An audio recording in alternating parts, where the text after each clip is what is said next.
ಪ್ರದರ್ಶನದ 7ನೇ ಚಟುವಟಿಕೆಗಳಲ್ಲಿ ಮೂರನೆಯದು ನಾನು ಓದುವೆನು ಅರ್ಥ ಹೇಳುವೆನು.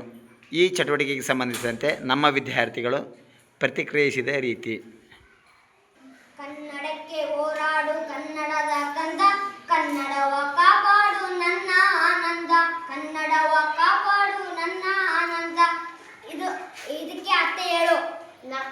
ಕನ್ನಡಮ್ಮ ನಮ್ಮನ್ನು ಕನ್ನಡವನ್ನು ಮರಿಬಾರ್ದಂತ ಹೇಳ್ತಾಳೆ.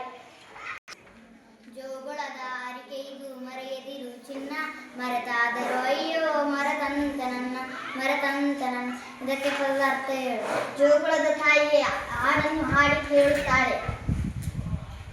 ಕನ್ನಡವನ್ನು ಮರೆತರೆ ಎಲ್ಲರನ್ನು ಮರೆತಂತೆ. ಮೂಲೆಯ ಹರೆದಂತೆ ಸವಿಗೇನು ಬಾಯಿಗೆ, ತಾಯಿಯ ಅಪ್ಪುಗೆಯಂತೆ ಬನಸೊಗಸು ಮೈಗೆ, ತಾಯಿಯ ಅಪ್ಪುಗೆಯಂತೆ ಬನಸೊಗಸು ಮೈಗೆ. ಕನ್ನಡವನ್ನು ಹಾಲು ಕುಡಿತಿದ್ದೇವೆ, ಕನ್ನಡವನ್ನು ಮರೆಯಬಾರದು, ಕನ್ನಡವನ್ನು ಬೆಳೆಸಬೇಕು. ಗುರುವಿನ ದೊಳೆಯಂತೆ ಶ್ರೇಯಸ್ಸು ಬಾಯಿಗೆ, ತಾಯಿ ನುಡಿಗೆ ದುಡಿದು ಮಡಿಯಿನ ಪದಗಳಿಗೆ. ಇದರ ಪದದ ಅರ್ಥ ಹೇಳು. ಕನ್ನಡವನ್ನು ಗುರಿ ಇದ್ದಂಗೆ ಕನ್ನಡವನ್ನು ಕಷ್ಟಪಟ್ಟು ಕಾಪಾಡಬೇಕು.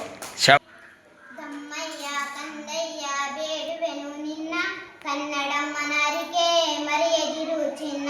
ಇದು ಪದದ ಅರ್ಥ ಹೇಳು. ದಮ್ಮಯ್ಯ ಕಂದಯ್ಯ ಎನ್ನುತ್ತಾ ತಾಯಿ ಬೇಡುವಾಗ ನಾವು ಕನ್ನಡವನ್ನು ಮರೆಯಬಾರದು, ಅದನ್ನು ಬೆಳೆಸಬೇಕು, ಜಯಿಸಬೇಕು.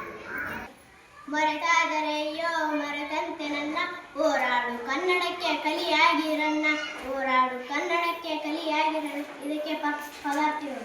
ನಾವು ಕನ್ನಡಕ್ಕೆ ಧೀರಶೂರರಾಗಿ ಹೋರಾಡುತ್ತೇವೆ. ಕನ್ನಡಕ್ಕೆ ಹೋರಾಡು ಕನ್ನಡದ ಕಂದ, ಕನ್ನಡವ ಕಾಪಾಡು ನನ್ನ ಆನಂದ, ಕನ್ನಡವ ಕಾಪಾಡು ನನ್ನ ಆನಂದ. ಇದರ ಅರ್ಥ ಹೇಳು. ನಾವು ಕನ್ನಡವನ್ನು ಭಾಷೆ ಮಾತಾಡುತ್ತೇವೆ, ಕನ್ನಡವನ್ನು ಗಟ್ಟಿಯಾಗಿ